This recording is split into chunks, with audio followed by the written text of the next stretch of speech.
Beh, sicuramente avremmo avuto contezza del fatto che avevamo degli tralicci crollati, accartocciati dal vento, avremmo avuto molte più notizie e informazioni, visto e considerato nel momento in cui è accaduto c'era il buio e quindi abbiamo dovuto attendere la luce solare del giorno dopo per avere contezza di quello che era accaduto. Adesso c'è questa sorta di grande fratello che è un vero e proprio monitoraggio digitale real time in tempo reale di tutto quello che accade sui tralicci, sui cavi, sulla loro tensione, con stazioni meteo, con inclinometri, accelerometri, insomma abbiamo tutte le informazioni possibili e immaginabili. Ma guardi, questi dispositivi digitali che ormai diventeranno endemici in tutta Italia e in tutto il mondo, noi siamo il primo laboratorio a livello internazionale, ci permetteranno di sapere, di avere informazioni rispetto alle condizioni meteo, rispetto a eventuali inclinazioni e movimenti terrosi, franosi nell'ambito dei tralicci, il tema del ghiaccio sui cavi e quindi la tensione dei cavi, il surriscaldamento dei cavi e molto altro ancora. È iniziato da dopo Vaia, da quel novembre 2018, è già operativo perché è tutto installato, quindi i 291 sensori, le 51 stazioni meteo, i 51 accelerometri e inclinometri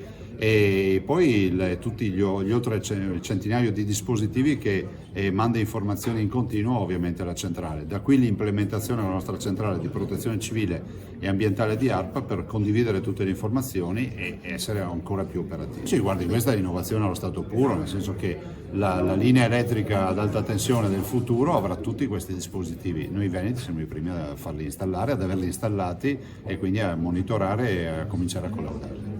Grazie. Bene, allora le chiedo cosa succede, cosa succederà cioè cosa è già successo ai vostri tralicci e cosa succederà in futuro, qual è la parte diciamo tecnica di questo progetto, come si svolge? Diciamo che l'obiettivo è fare in modo che non succeda nulla, nel senso che sono tutti strumenti finalizzati a prevenire l'accadere di eventi che poi portano evidentemente all'interruzione del servizio. Che cosa abbiamo fatto? Abbiamo installato quei sensori, 500 sensori che vi sono stati illustrati prima, che sono finalizzati a monitorare una serie di parametri rilevanti per il funzionamento della rete elettrica. Pensiamo alla misurazione dell'inclinazione di un traliccio e nell'ipotesi in cui ci sia una variazione fuori da un certo range che consideriamo normale, questo vuol dire che abbiamo un problema di un potenziale dissesto idrologico, di una potenziale frana.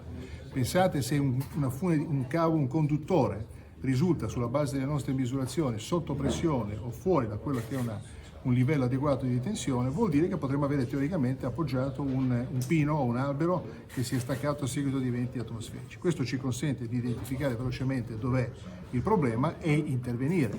La trasmissione di questi dati avviene via radio, quindi è un circuito, chiamiamolo interno, dell'azienda, quindi eventualmente nel caso di eventi atmosferici in cui ci sia interruzione di servizi classici abbiamo la possibilità di avere un canale alternativo che ci consente di poter dialogare con i nostri sensori.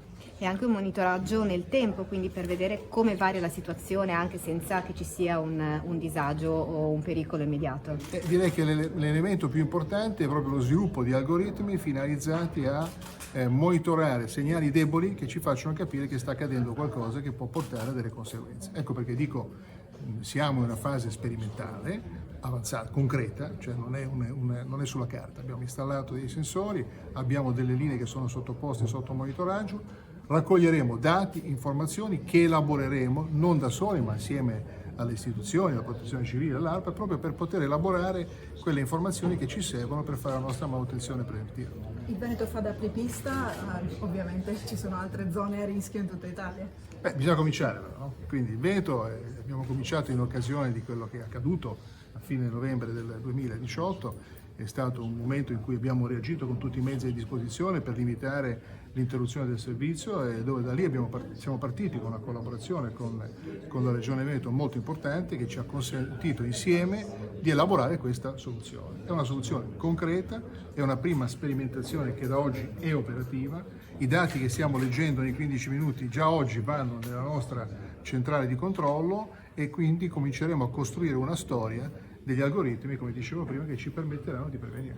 Molto importante, perché il tema del consumo del suolo, come sappiamo, è uno dei temi chiave, soprattutto direi per la regione, per una bellissima regione come il Veneto, ma un po' per tutta l'Italia.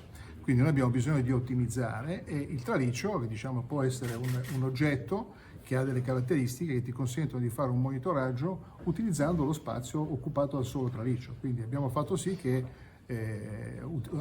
diciamo così, costruendo questi nuovi sensori e appoggiandoli sul traliccio non abbiamo avuto nessun impatto sul territorio. Grazie.